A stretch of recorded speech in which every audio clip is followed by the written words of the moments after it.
Hi everybody, we're gonna get started, if that's all right with all of you. We just wanted to say thank you so much for being here today. This is really awesome, and we really appreciate you being here. My name is Cara. And I'm Joe. And we are co-presidents of REthink Wisconsin, a UW student organization focused on sustainability on our campus and in the wider community. And we're also co-campaign leaders for a project that we've been working on that deals with restaurant waste. So with that, I'm so happy to introduce our two awesome speakers. To get things started, both of these wonderful ladies and each of their restaurants are doing some amazing work in the sustainability space, which they're going to tell you a little bit more about. So please welcome Alex Lindenmeyer, co-owner of Shortstack Eatery, and Annemarie Maitri, the owner and co-founder of Bloom Bake Shop. First, as you know, my name's Alex. I am the co-owner of Shortstack Eatery. It's a restaurant, second block of State Street, right off the Capitol. If you're not familiar, come on down, check us out. We opened about 6 years ago, and we had a few things kind of written into our business model from the beginning around being a green business and sustainability in general. It's continued to morph and evolve as the 6 years have kind of continued into what we now look at today, which is we have a team within our business, an all volunteer-based team, a sustainability team. It's made up about 9 or 10 of us staff members, and we focus our efforts on 4 initiatives that we kind of deemed to be not only specific to our business model and our industry, but what we thought was important and Madison needed a little bit more time and energy spent on. One of those initiatives happens to be waste reduction. And so we do a ton around not just food waste, but waste in general. So I'm excited to kind of dive into that this morning, just so we set a standard for this talk. I want it to be a discussion, and feel free to interrupt us and ask questions. We want you to be able to get stuff out of this, take notes, hit us up afterwards so that you can connect with us. We're very, very good in this city about doing a lot of talking. So, if people are interested in actually making shit happen, take some notes and come talk to me after, because something within our sustainability team is like, let's just get to work. Let's start doing stuff. Because we know about, I could spew off a ton of different statistics at you about how much the poundage looks like in terms of organics here in the city, in this county, in the state. It's horrendous. We probably all know that. That's why we're here. So, if we want to kind of kick our asses into action here, that's what we're here to do. I love it. I'm Annemarie. I created Bloom Bake Shop. Started in downtown Middleton. February will be 10 years old. Hard to believe. And Bloom was kind of created twofold. One, for my passion for food and primarily dessert, but also because I was equally passionate about creating a business that was built off the foundation of where our food comes from and our impact on the environment. So for me, when I was sitting in business school and they showed a video, it was Guy Kawasaki, one of the founders of Microsoft, and he was talking about going about a business. You can go about a business to make money. You can do that, and chances are you'll make money. But if you go about a business to make meaning, you're going to do even more. Chances are you're going to make money. So I wrote at the top of my business plan, how am I going to make meaning? I was obsessed with dessert. I wanted to share food with people, but how was I going to make meaning? So I was very intentional in terms of building out my business plan, looking at the components of my ingredients to sustainability from the very beginning. Some can say that my friends that started Yum Butter, they actually started in my shop. He would agree that when you start at the beginning and you build it out, you can prevent some things in terms of waste and because you're intentional from the beginning. However, companies like Acme Bread Company in San Francisco, they have a great story that you can dig into where they have spent a lot of years. They're an institution in San Francisco, but they have come back around and they are doing amazing work in terms of sustainability. So you can't say it can't be done from either direction. It was ambitious for me, opening in the middle of a recession, deciding to sell a product that cost $3.50, a cupcake. And if you break down the ingredients of a cupcake, butter, eggs, flour, sugar, You can't push the price point of a cupcake. It can't be $100 dinner, like a farm to table dinner. You can't come in and be like, oh, come have my $10 cupcake. It's not going to work. So for me to want to sell a $3.50 product and continue with my mission around, I'm going to choose sustainable organic ingredients. I'm going to build out my whole entire platform around environment, because in terms of packaging, in terms of being 100% wind power, I mean, all of that cost more, and then decide that there's going to be a little sliver of a margin in there too. It was very ambitious, but I'm sitting here right now to tell you it can be done. It can be done. So that's kind of where I come from. And I don't know, where do we want to go from here? We kind of were comparing notes before this, chatting a little bit. So we could start with composting. Let's talk about composting in the city, because it's a disaster. We claim to be like super smart here, which I think we are. We're a very well-educated city. But as we all know, from a county level, city level, state level, we can't quite figure out how to do this. We all know that it's going to take a ton of time and energy and communication for the city to get on board, right? Every single person within their own households, a composting bin right here, and we all know how to use it. It's going to take a ton of time. Anybody from the city or the county level will tell you that they're having some struggles getting everybody on board. So I am a firm believer, and it's going to have to start small. We're going to have to normalize it from not only a small business perspective, but inside our own homes as well. So something at Shortstack that we do, we have a couple of composting partners, both private companies like EarthStew. We also partner with F.H. King here at the university to divert some of our organics from landfills, but it's not enough, right? We can always continue to be doing more and incentivizing more and getting more people on board. So I do think it's not very cost effective. I pay someone to come in and take my food scraps and don't get anything in return. As a business owner, from my bottom line, it doesn't really make a ton of sense just from as you were saying, just from a bottom line perspective. And so I do really think it's pushing the conversation as a business owner to just say, we have to continue to normalize this. Are you going to make money off it? No. But the more we normalize it from a business standpoint, I think the more and more people say, oh, I can do this myself, and oh, I can join a city pilot program, or oh, I can push my employers to kind of incentivize them to do something within our workspace. So I think that's kind of the mindset we come from that, doing it within Shortstack. Yeah, we use curbside composters. We were with the city program, and then once that stopped, we went a digging and found a guy that's trying to get his business off the ground. But we do pay. We started out with a few buckets, but we compost our coffee. It generates a lot of compost. And every week we went from like some white buckets to now we have the regular garbage cans out back. And I feel we do a good job in terms of when we were talking a little bit about, if you think before the part of the compost, it's talking about the plate and the amount of food. And I think it's normalizing, changing the expectation of how much food should be on your plate. Because let's talk about that. People are, I always laugh when I get a review and it's like, oh, it's a cute place and everything tastes good. It's a little pricey, and the cupcakes are a little small. And we talked about that. This is Midwest, we like to eat things. Yes. But really, I think if we look at ourselves as consumers and, the fact that you're not finishing most of what's on your plate, we need to normalize the amount of food that should be on the plate so that we're reducing the waste right there. That, one, strengthens the company from a production of how much you're purchasing, because you're going to purchase less.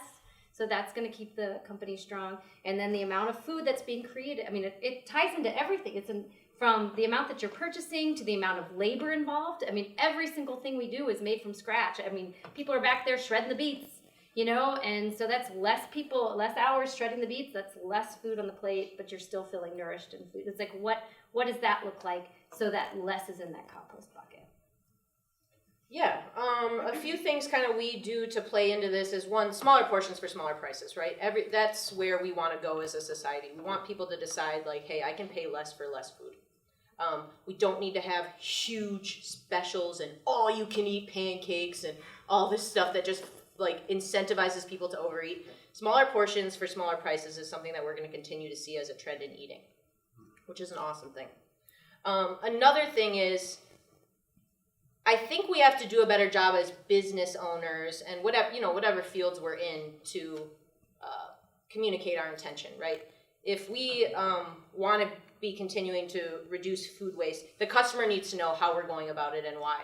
So a message maybe on the bottom of our menu is like, hey, notice our smaller portions for smaller prices? Here's why we want to do this. Really, really starting to force people to kind of internalize this in their minds, like, oh yeah, that does matter, because then they don't have to buy as much food, and then I don't waste as much food when I don't eat it all. Got it.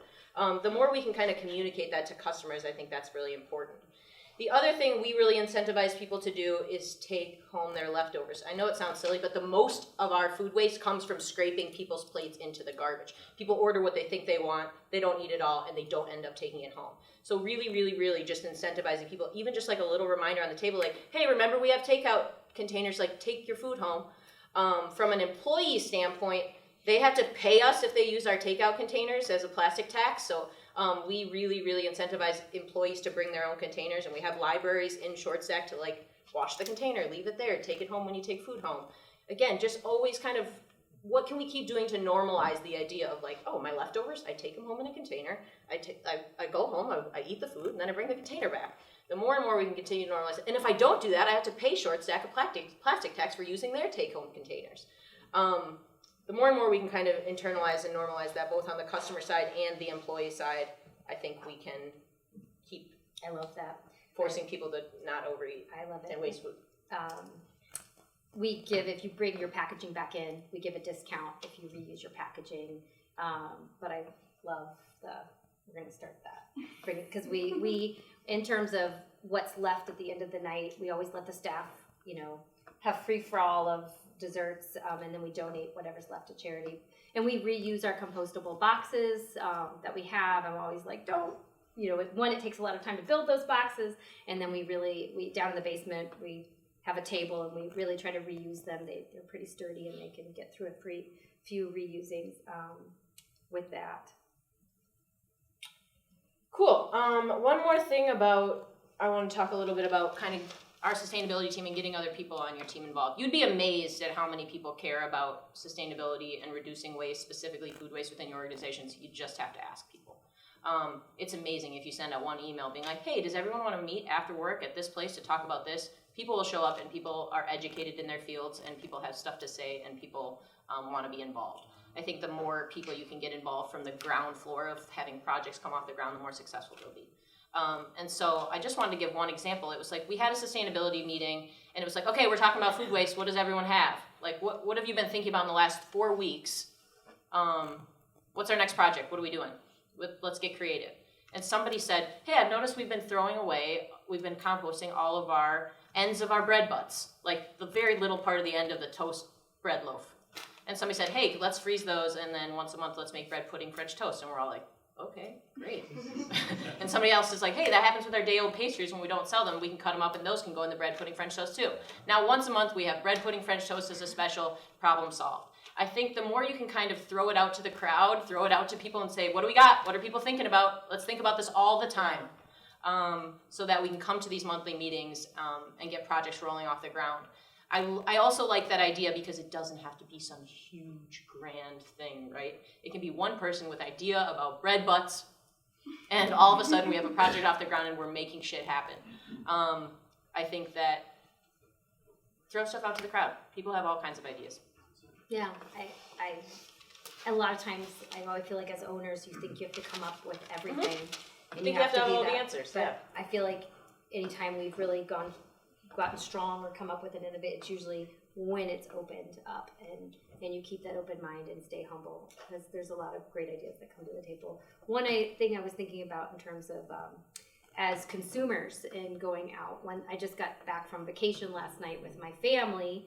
At midnight, she just rolled right in here off the beach. It was Costa Rica. I'm pretty relaxed right now, and they are doing great. It was very inspiring to see what they're doing. Everywhere we went, there were organics, recycling, and I think like a few years ago, I did the token trip to Disney. Told my kids they get one. That's not my thing. and the lack, that could be such an innovative place in terms of, I mean, it was depressing. That's a whole nother conversation, but very depressing. The complete opposite of a small country that is doing amazing things. But they love food. They come from me. And we would eat out. And when they were so excited to look at the menu and want to try every local Costa Rican dish, I said, we can always order more. Let's just start with a few dishes. We can always order more. And I think that can be a mentality in terms of where we over order or we overeat, and then the expression, our eyes are bigger. And you can always get more, but a lot of times you're filled up, and it's just a really small way of preventing waste.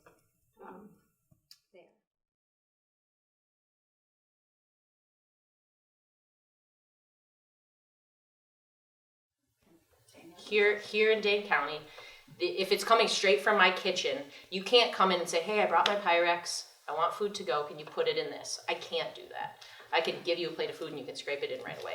However, you can eat there, and then whatever's left on your plate, you can also put in your Pyrex. Okay. But I just can't take her Pyrex back in my kitchen and say this random container that I have no idea where it's been or what's been in it, I'm gonna put your food in it. Okay, so, Definitely bring your own containers, for sure. okay, For as far sure. as takeout then, you still have to either, if it's strictly all takeout, then you really have to look at what type of takeout container Totally. you are getting from that restaurant. Yep. Because there's no way to eliminate that as the consumer. Correct. I think, Stacy over at in the city of Madison right now is working really hard to pilot a program with restaurants to get rid of any styrofoam or single-use plastic uses, right? We want to get rid of anything that's garbage. But enough people have to get on board for restaurants to feel like they need to do this, and use recycle, depending on how they compostable materials. But yeah, bring your own stuff. And if you have a local spot you go to all the time and you get your Thai takeout and it comes in a styrofoam container, call them up and say, hey, I don't know if anybody else has told you, but I really care about what kind of containers you're using. I think you should think about that. And the more and more calls they get, they'll make a change eventually.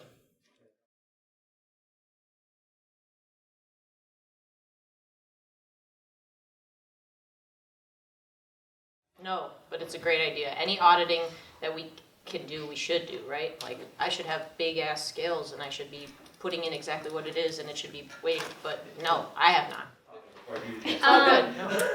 We don't formally do it, but we noticed with reconciling produce, we'll make stock and things like that, just to kind of exercise it one more time in terms of using that, but no, not formally. And one thing in terms of leftover pastry, I think the conundrum sometimes is when we would have leftover cupcakes years ago, I would slice them and turn them into cupcake biscotti. I'd remake them into biscotti, but I couldn't, because we were tiny, I wasn't selling those either. In terms of I didn't have, so then I'm stuck with more labor being attached to that, to where I think, but we're constantly critically looking at how can we reuse something that is still, we could make it edible and delicious in some way. So that for me became about, I want to get these into the stomachs of people who need them in terms of charitable organizations, and we have a person that's called, but that's kind of, so not formally. No, that's But we should. It's Denver, that they're onto something for sure.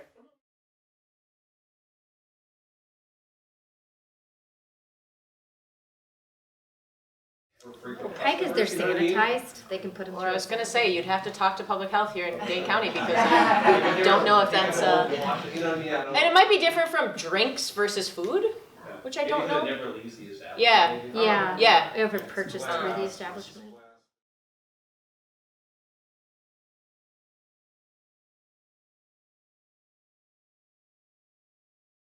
Yes, a very, very tight-knit relationship, for sure. I think that we as an organization are really, really pushing towards, I think we as a sustainability team and kind of integrating these employees' voices from the very beginning. I can't take credit for 99% of the projects that come off the floor of Shortstack. It's kind of employee think tank and their wherewithal to make these projects happen.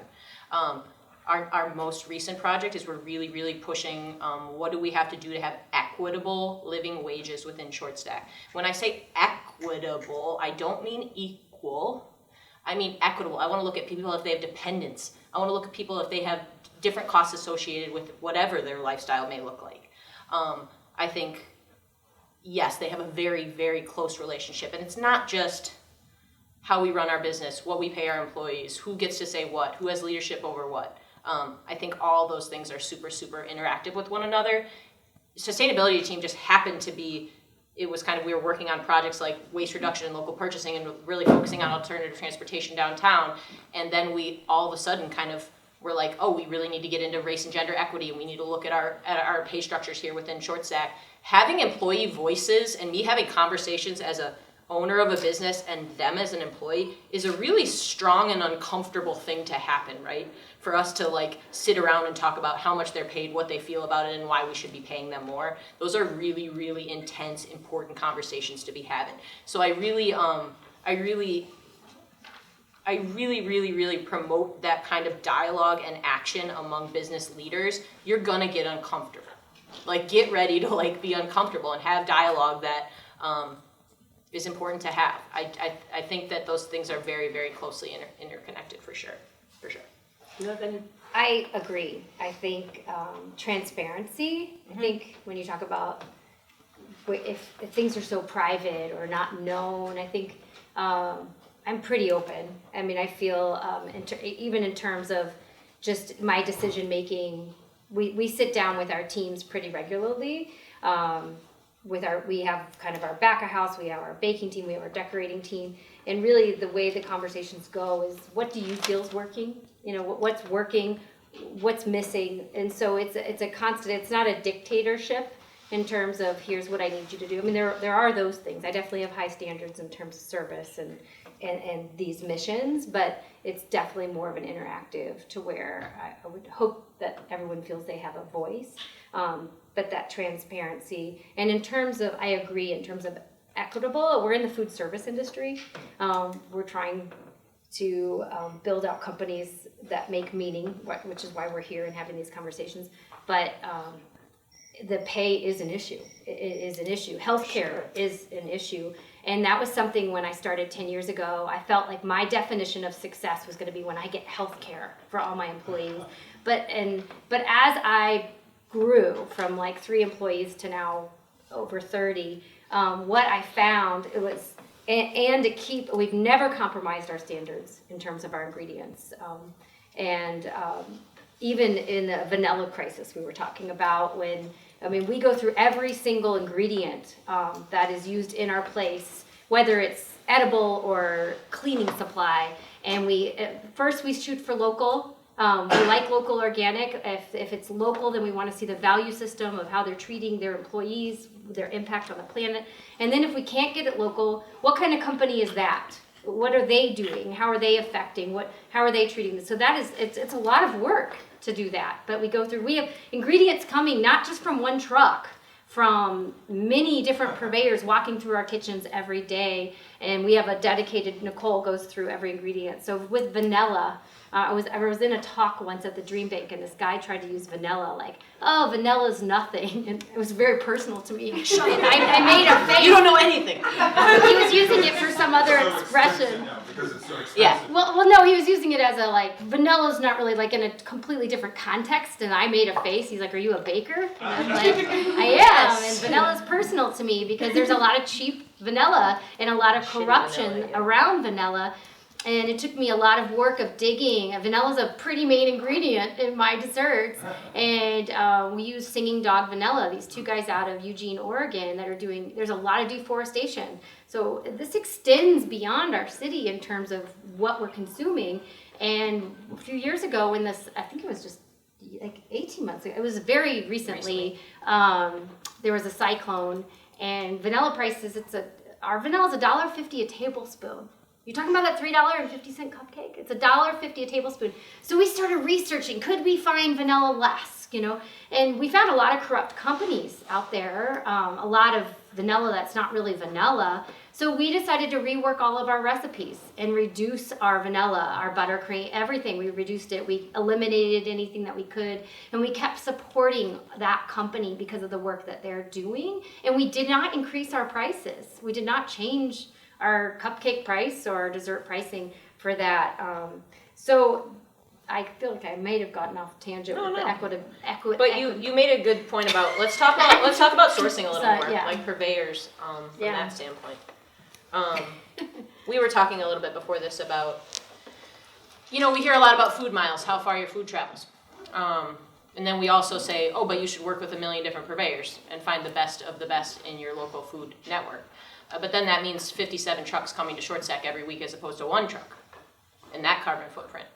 So we're constantly battling, hey, is this worth buying these, 23 small batch materials and having 23 drivers come to Shortstack once a week? Or can we get this product from one driver once a week? That's always going to be a kind of a juggling act that we're going to have to figure out, owners like Annemarie and I, that what does our footprint look like versus what does the quality of our food look like? One thing that is really important to us, and we spent about 18 months, somebody on our team graduated from this university with a background in sustainability, and she took 18 months to kind of go through what we thought was important from a purveyor standpoint and what our standards were in order to purchase from you. And now those kind of purchasing policies are you can go on our website, they're public domain. I actually invite you to go on our website and check them out. If you have food operations or something you're working on, take that information. We've done a lot of the legwork already, so we're happy to share that. One thing is you have to be able to give us kind of whatever amount of food we want. If you say, oh, you can only buy 500 pounds of potatoes at once, we're like, well, we're not going to use that many, and that food's going to go to waste. So that's kind of one thing, is they have to be really flexible with how much of something we can purchase. Because again, it goes back to, bulk ordering is great for some things, but not for others. And a lot about their packaging, right? What kind of packaging they use, can we reuse it with them every week? And then we dive really, really deep into their environmental practices, both on site, how they travel, and then from the labor standpoint, how they treat their employees and what they pay them and what that looks like to work for a company like that. So, from an ordering perspective, where it kind of all starts, you talk about doing all this research. I think that's always going to be, you're going to be juggling your environmental impact from one way or the other. Do you have anything else to say about that? And it's challenging. Totally, 100%. When we started out 10 years ago, we had no buying power at all. And I was going through United Natural Foods. It's the largest. Whole Foods is the biggest, which is now, I guess, Amazon. And I'm ordering my organic powdered sugar, which is about $150 for a 50-pound bag. If you go to Costco conventional, it's about $22. And we're trying to get started and make our difference. And all of a sudden, Adrian from Yum Butter, who we would buy together, was at the co-op. And he's like, Annemarie, I can purchase whatever he was looking at for less at the co-op than what we were ordering wholesale. And I was like, this is so depressing. And so I called my buyer. It took me forever because I was so teeny, I didn't matter. I did not matter. It took me a couple weeks for him to finally be like, oh, hello. And he's like, actually, I used to work for Whole Foods. Whole Foods has all the buying power. And I'm like, I'm never going to make it. I'm never going to be able to purchase the way I want to purchase if I'm ordering from a company that has me capped at a certain price point. And we did have a minimum. We had a $500 minimum, I think. And so I actually went to Whole Foods 10 years ago and sat down with their buyer, and they actually gave me better buying power. It was a pain in the butt. We had to go every week and purchase. And that was most of our things we couldn't get local, like our sugar and applesauce. And until I finally found, because you keep digging, a woman that worked for Whole Foods that started processing apples in Viroqua. And she knew I bought applesauce and contacted me. So now we buy our applesauce. It's actually the entire apple, so it's really dark, but it didn't affect any of our recipes. And it comes in these big, so we have less packaging waste. We have organic, local applesauce. So it's just that constant digging and looking at your ingredients and not resting on your laurels. And then it's evaluating your menu, I think, in terms of waste. Like we get people get upset that they can't get the gravy on the weekdays, but we found that we weren't we had waste with the gravy, so we dropped gravies and did soups on the weekdays, and we do gravies rain on the weekends, is where we have it. And sure, we'll get some people like, oh, I wanted the biscuits and gravy today. We're like, come back on Saturday and Sunday. But that is choices in terms of, we're in a society where everyone wants everything now when they can get it. But that was a choice because of waste.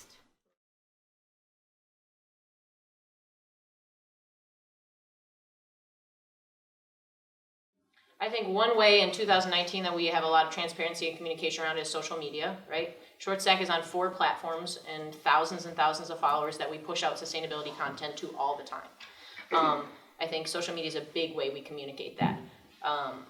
I think that we, as a restaurant collective in Madison, can do a way better job of being just that, a collective. And I think organizations like Sustain Dane and like REthink are really trying to get the right amount of people in a room together and say, hey, how can we be a collected, branded unit together? So that you say, hey, I look up this list of 10 restaurants that are in this collective and I know their sustainability practices and that's where I'm gonna eat. And I think organizations like REthink and Sustain Dane have been trying to do that for years and years. I think something that's really hard within the restaurant community is restaurants fail a lot. So all of a sudden you have this collective and 5 years later the restaurant scene looks totally different because they didn't make it. Yeah. And so first you have to worry about them just surviving before we can get into this kind of top-tiered mindset where we say, no, we're really thinking about sustainable practice.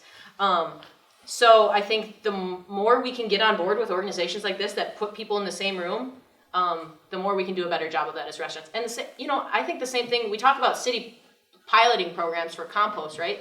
Why didn't they call up restaurants?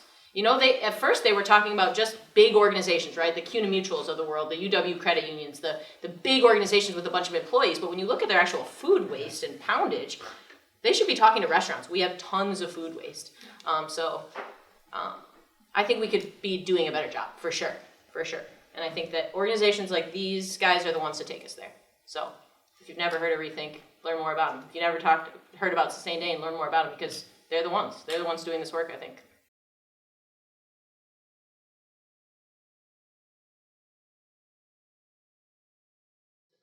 We're members of REAP, and the Buy Fresh, Buy Local program has been an awesome program in this community and forces businesses to get on board. I think it's awesome. We are too. Yeah. And I love that at the end of the year you have to report and you have to put down everything that you did. And I think it does hopefully shed light on, I don't know how transparent that is on the REAP website, but you should be able to look at and see, I feel like for me, I also want to make sure we're still inspiring restaurants to try, because I feel like you get these two schools of thoughts where people are doing like what we're doing, and then you have people that are like, I just can't do it, or I can only do so much, and I think even as consumers, like I remember as a mother, this is not just about my business.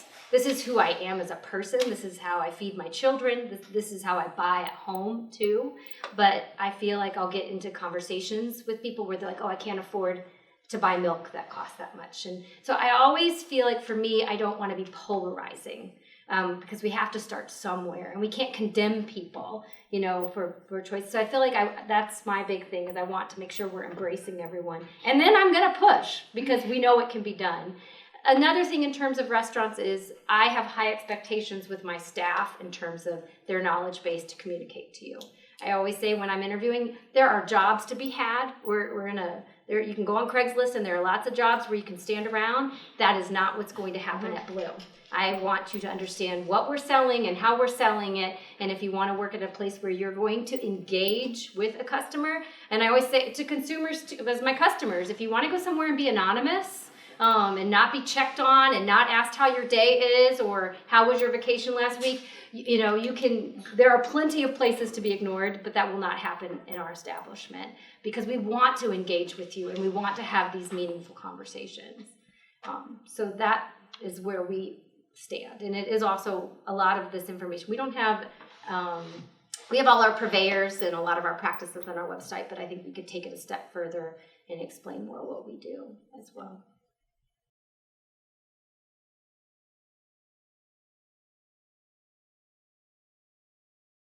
I have some feelings about B Corp. Okay. a lot of feelings if you want to dive into it a little later. No, I think that I found myself researching a lot in terms of B corporations here in the state of Wisconsin, and then just certification nationwide. From that standpoint, I found it was a big waste of my time. We were already doing a ton of those practices, and we just wanted to keep being at work. We wanted to keep working and doing stuff. But do I think it can be effective for marketing, from a marketing standpoint, so people know where to spend their dollars? Sure. I just think it took a lot of time. So I will not become a B corporation. That will not be a stamp you'll see on Shortstack anytime. Other business owners may feel differently about it, which is totally cool. So yeah, we don't have any, I don't think. It takes a ton of time and energy. It does. As someone, I flew out, I met with King Arthur, which was a B Corp, and it was a very big mission of mine to become a B Corp for all of those reasons. But I too decided, once I started delving into the process, as a small business owner, to me it's just, you could ask me anything. You can come in my kitchen, I'll show you, you can talk. And I felt like that was really the amount of work that we put into our businesses, and that I felt like at this point in time that wasn't the best way. But I support B corporations. I look out. Buy Right is another out in San Francisco, another amazing transparent company. I look at their value systems, and I work to continue to make sure we're in accordance with that. But in terms of, I don't feel like we need a label or anything. I feel like we just kind of get up every day and keep our values strong. Yeah, so especially in the state of Wisconsin with B corporations, we can be doing a lot better. Those corporations could have a ton higher standards. I would argue that the standards are pretty low in our state. To become a certified B corporation, I think we can do better.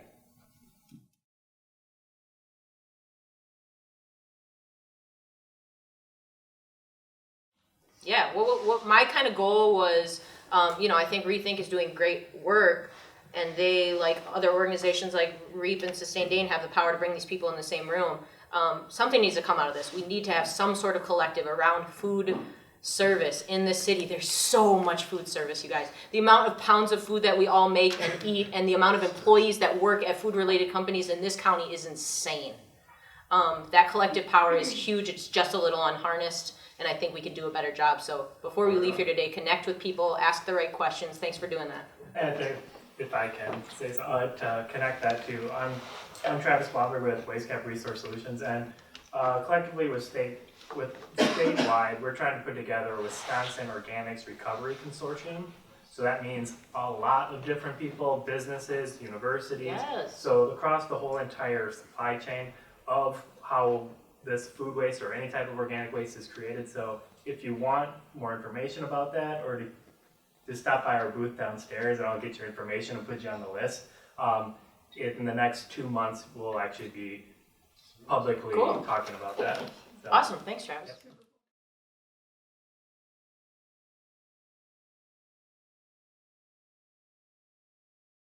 Go ahead. Yeah, it went back to our original business plan in terms of how we set it up. We signed up with MG&E, became 100% wind powered. Our equipment, I kind of broke my equipment down in the beginning. I decided to buy new ovens that were energy efficient because I couldn't have an oven break down. But pretty much everything else we bought off Craigslist and reused. And as we purchase equipment, we always look at the energy efficiency piece and what kind of equipment we're buying. And I was telling you the vinyl story. Sure. So back when I was in business school, I sat next to Gage Mitchell, and he was like, "Hi, I'm Gage. What are you doing?" I'm like, "I'm Annemarie. I want to open up a sustainable organic bakery." And he's like, "Great, I'm Gage. I want to open up a sustainable branding studio." And we became best friends, and he did all our branding. And it was really great to align myself with someone like that immediately, because it also, from his perspective in terms of branding and in terms of paper, like down to our business cards, and what they're printed on. I mean, it kept me thinking and kept me reevaluating in terms of I was thinking my ingredients and I'm a production, baked goods, but he kept me thinking in terms of, so you have vinyl, windows, you look at window signage, everywhere. The vinyl on sign, it's oil-based, it can be pretty intense on the environment, and they were coming out 10 years ago with some really eco-friendly vinyl, and I was like super excited about it, but it was super expensive. And here I'm this teeny tiny business, I have no reputation, nothing. And so I was really curious. I wanted to support this company that's doing innovative vinyl, but they said that it may not last. It may have to replace it every 3 years. It's super expensive. I'm not going to be one. I didn't know if it was going to be a business. I wanted that first year. I just wanted to stay in business. Two, how am I going to afford to replace vinyl? These are things you don't think about. So I actually asked. This again goes to that you have to start somewhere. Like, you can't tell me you can't start somewhere. And so I said, well, could we do both? Could we do the vinyl indoor, like all of our Bloom Bake Shop vinyl indoor, and then on the exterior do traditional vinyl? And that way we could support the company, but stay on track. He's like, I don't know if they're going to do that. But we asked, and guess what? They said yes. So we were able to support that company. Actually, the vinyl lasted 7 years in that space. It lasted great, and we had the traditional vinyl. But those are the ways to think about things. I know it's not just energy efficiency, but it's choices in terms of your impact on the environment.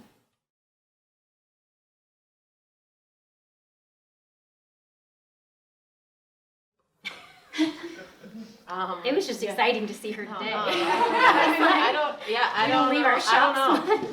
We don't leave our kitchens. I don't know. Does anybody know people that are doing awesome stuff? Throw out their names. Yeah, we'd love to talk about them. Well, and we've really struggled with getting people involved with this. Like what Cara and I were talking about in kind of our opening remarks is last year we tried to have this whole survey that we sent out to all the restaurants near campus, and nobody responded to it. And then inviting people to this event, we handed out invitations, we sent out emails, we messaged on Instagram, we tried all this stuff. And still not a huge response. So I think that's another barrier is the communication. That's what we've really struggled with, breaking into kind of the communication sphere. Obviously Cara works with Annemarie, and we were able to reach out to Alex, and that's how we kind of got them here. But I think definitely that's what we are trying to create is a collaborative environment, because I think talking with everybody seems the best way to find new ideas. So yeah, they couldn't get a flippin' email response from hundreds of restaurants. So number one, it tells you that this work is not sexy. Anybody that's in sustainability work knows that this is not sexy. It's not sexy to sit around and count poundage of waste and figure out what kind of packaging your purveyors use when you have to work, when every restaurant in Madison is understaffed. Every restaurant I see is closing. Every day I feel like I read a new article about somebody going under. I think that sustainability is really low on the list of priorities for people when they're starting a restaurant, running a restaurant. So that's one big, huge barrier, I think, in the food service industry. Another one, we go back to this conversation about polarizing versus welcoming versus shaming versus, and what's the right way to go about somebody, showing up to these things and making real sustainable change. And I don't know the answer. I know that at Shortstack we don't really have a problem being polarizing.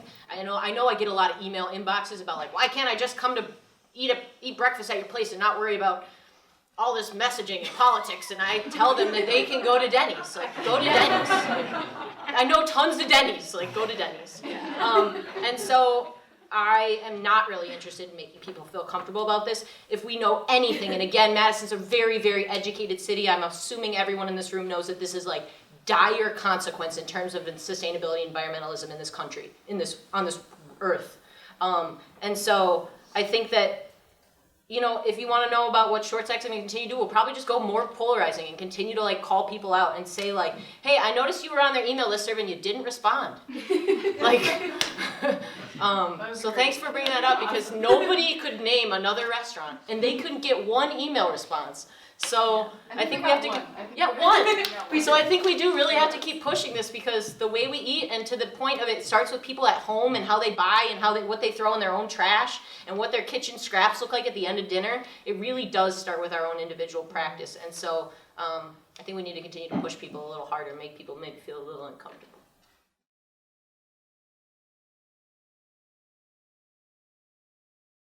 I think maybe Annemarie can attest to this too.